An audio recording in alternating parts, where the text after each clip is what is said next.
one of the areas that we think we can ensure that people are adequately employed, apart from the CACS loan schemes, is that we're going to put people back to the farm.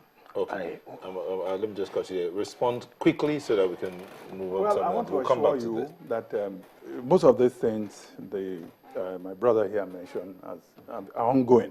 You see, when you talk about providing meals, that's ongoing already.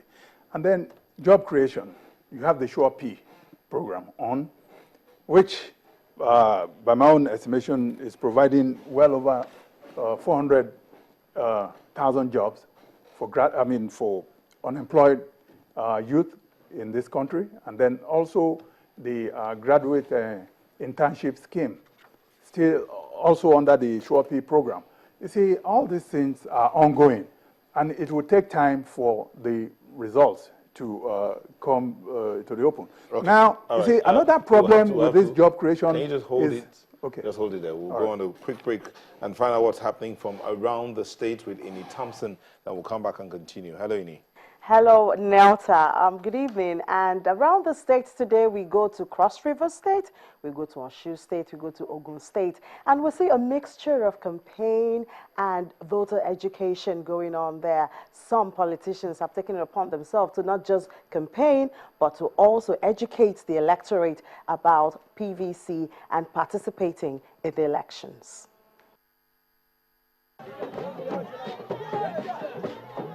A double voice calling for change as the APC vice presidential candidate, Professor Yemi Osinbajo, joins the governorship candidate in Ogun State, Governor Bukule Amosu, on his campaign tour of local government areas.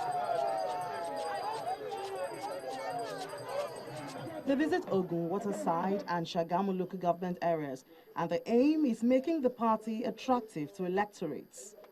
As you know, Iwogun is here, the paper mill is here. And it's an incredible resort opportunity as well, with the lagoon and the ocean just across. So this is a great place, tremendous potential. And I think that if you look at Iwogun, if you look at Olokunla, these are huge industries. And of course, tourism is also a big thing.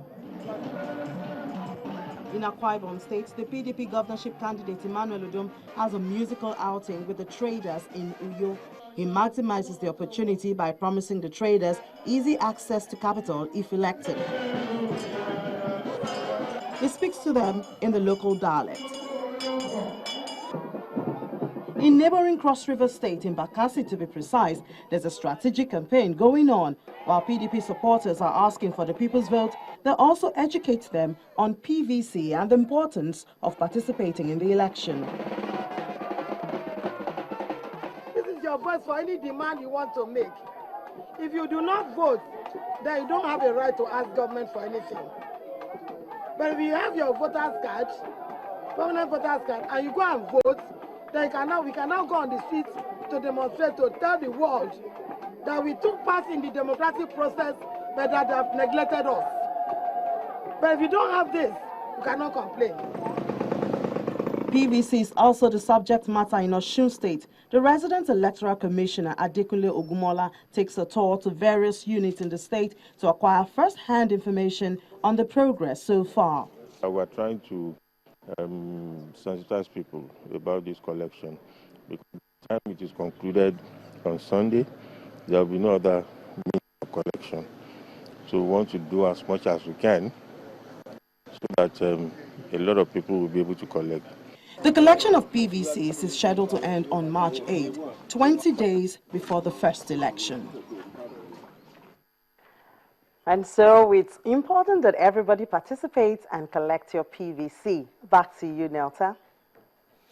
Thank you, Ini. As you heard that, the leader of the PDP in Cross River State say, if you do not have the PVC, you cannot go on the streets to complain that you participated and then you were neglected. So do go collect your permanent voter's cards. We'll take a break, and when we come back, we'll go to Gombe State to speak to the resident electoral commissioner to bring us up to speed as regards the distribution of the permanent voter's cards and the situation over there.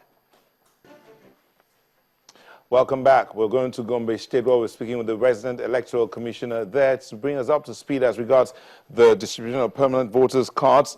They've been ranked as having distributed 95% of the permanent voters' cards. Hello there, Mr. Gaydam. How did you manage to have 95% distribution in Gombe State with the threat of Boko Haram to disrupt the elections there? The distribution of the permanent voters' card here in Gombe State has been successful because of the very intensive voter education campaign that we have mounted. We also have a very good structure at the lowest level, that is the wards and the polling units. And your remark on the issue of the threat of Boko Haram, I think, is a little bit exaggerated. What we have in Gombe are sporadic attacks, which are not really frequent. They just come and attack and then go back. And so that has really, of course, in a way, it has really inhibited our efforts for 2 or 3 days because of the curfew imposed, I think, about 10 days ago. But the success, as I said, has to do, maybe we stayed longer in the polling units. The policy is normally that we do it in 3 days and go back. And where we find that there are so many people that have not collected, all right, we try to stay longer than necessary to ensure that as many people as possible collect the cards. Okay.